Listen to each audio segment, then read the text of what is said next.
ബൈപ്പാസിനൊരു പേരുണ്ട്. ബൈപ്പാസിൻ്റെ പേരുണ്ട്. കുഞ്ഞാലി ബൈപ്പാസ് ആയിരിക്കും. കുഞ്ഞാലി ബൈപ്പാസ് ആയിരിക്കും. അത് ഉദ്ഘാടനം ചെയ്യുന്ന ആൾ പിണറായി വിജയനായിരിക്കും. അധ്യക്ഷൻ എം സ്വരാജ് ആയിരിക്കും. അതിന് 249 കോടി രൂപ അനുവദിച്ചിട്ടുണ്ട്. അതിൻ്റെ പണം അനുവദിച്ച കിബിയിൽ നിന്നാണ്. കിബിയിൽ നിന്ന് പണം അനുവദിച്ച ഒരു പദ്ധതി നടപ്പാക്കാൻ ബാക്കിയില്ല. പിണറായി വിജയൻ ഒരു വാക്ക് പറഞ്ഞാൽ നടപ്പാകാത്തൊരു കാര്യവും ഈ നാട്ടിലില്ല. 2500 രൂപ പെൻഷനാക്കുമെന്ന് അദ്ദേഹം പറഞ്ഞത് നടപ്പാകും കേരളത്തിൽ. ഞങ്ങൾ വാഗ്ദാനം ചെയ്യും. ആ ബൈപ്പാസ് ഞങ്ങൾ ആര്യാടൻ ബൈപ്പാസ് ഇടും. ഇതുവരെ 9 കൊല്ലമായിട്ട് കുഞ്ഞാലി സഭ ചെയ്തിട്ടില്ലല്ലോ. അതിന്റെ മറുപടി കഴിയട്ടെ.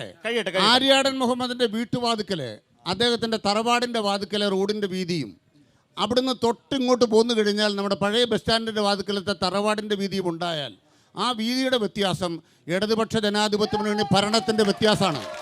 അതുകൊണ്ട് ആര്യാടൻ്റെ വഴിയൊക്കെ ഞങ്ങൾ കണ്ടിട്ടുണ്ട്. ചന്തക്കുന്നിലെ ആര്യാടൻ്റെ വഴിയും ഞങ്ങളുണ്ടാക്കിയ ഇപ്പുറത്തെ റോഡരികിലെ നമ്മുടെ പഴയ ബസ് സ്റ്റാൻഡിന്റെ മുന്നിലെ നിലമ്പൂർ റോഡും കാണുമ്പോൾ രാജപാത ഉണ്ടാക്കിയത് LDF പിണറായിയുമാണ്. ഈ നിലമ്പൂരിൽ അതുണ്ടാക്കിയ ഞങ്ങൾക്ക് നിലമ്പൂരിന്റെ നഗരമധ്യത്തിലെ രാജപാത ഉണ്ടാക്കിയ ഞങ്ങൾക്ക് ബൈപ്പാസ് ഉണ്ടാക്കാൻ അറിയാം. നിങ്ങളുടെ ചീട്ട് വേണ്ട.